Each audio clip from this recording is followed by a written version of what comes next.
In the year 2001, Nintendo did something absolutely unthinkable. The company known for Mario, Zelda, and family-friendly fun published an M-rated game. And it wasn't just any M-rated game.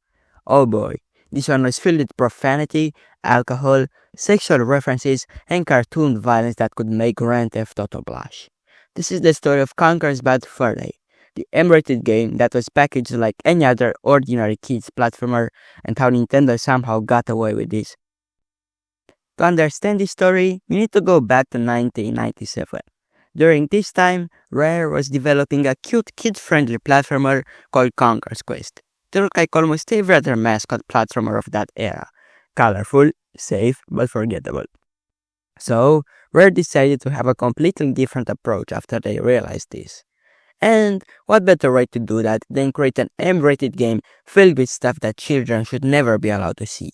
But instead of having more mature serious graphics, they decided to go for an aesthetic that resembled a kid's game, very similar to the graphics from popular games from that time, like Mario 64 and Banjo-Kazooie. You'd think that Nintendo would never approve of this idea, but somehow they actually encouraged Rare to make this game come true. Nintendo has probably done that because they wanted to have more mature games on the N64, in order to show people that not just PlayStation has games for an older audience.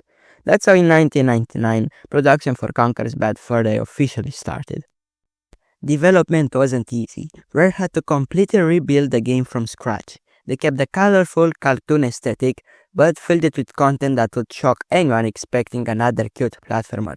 The team went all out. They created a world where Conker could drink beer, fight a giant singing pile of poo, and encounter situations that pushed every boundary Nintendo had ever crossed before. But for some reason, Nintendo gave the game very limited marketing, even though they were the ones to approve this idea in the first place. Conker's Bad Fur Day received minimal advertising, most retailers refused to promote it, and didn't even get a review in Nintendo Power magazine, which at the time was basically the only way gamers found out about a new game before it was released.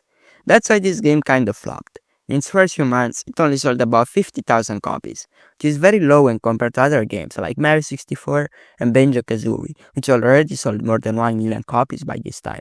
Over time, the game started gaining a bit more popularity, thanks to Conker Live and Reloaded.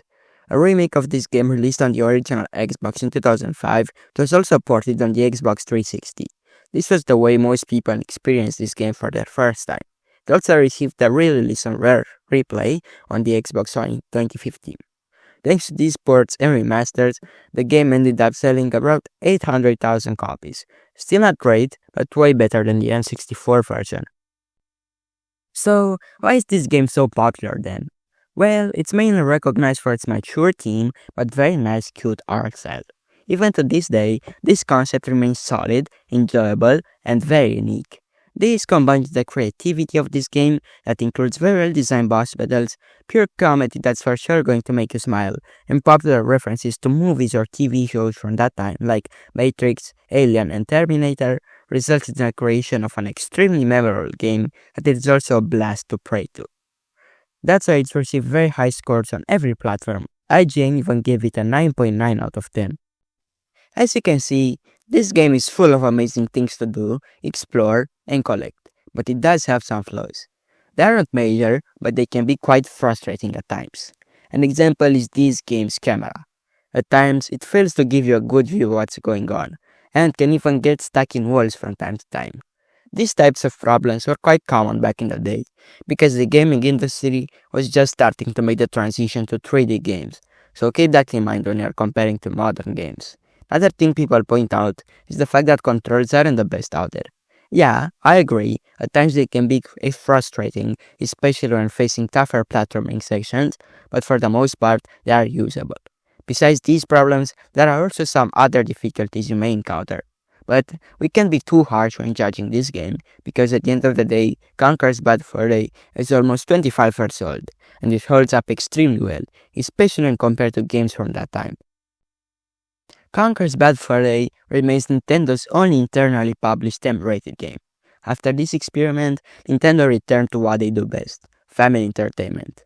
But for one brief shining moment, they proved that they could be just as mature and edgy as their competitors.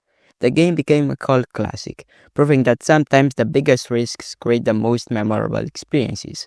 And that's how Nintendo got away with publishing the most inappropriate game in their history. If you enjoyed this clip, I'd really appreciate if you could like, leave me some feedback in the comment section, and subscribe to my channel. I was David. Bye. Have a nice day.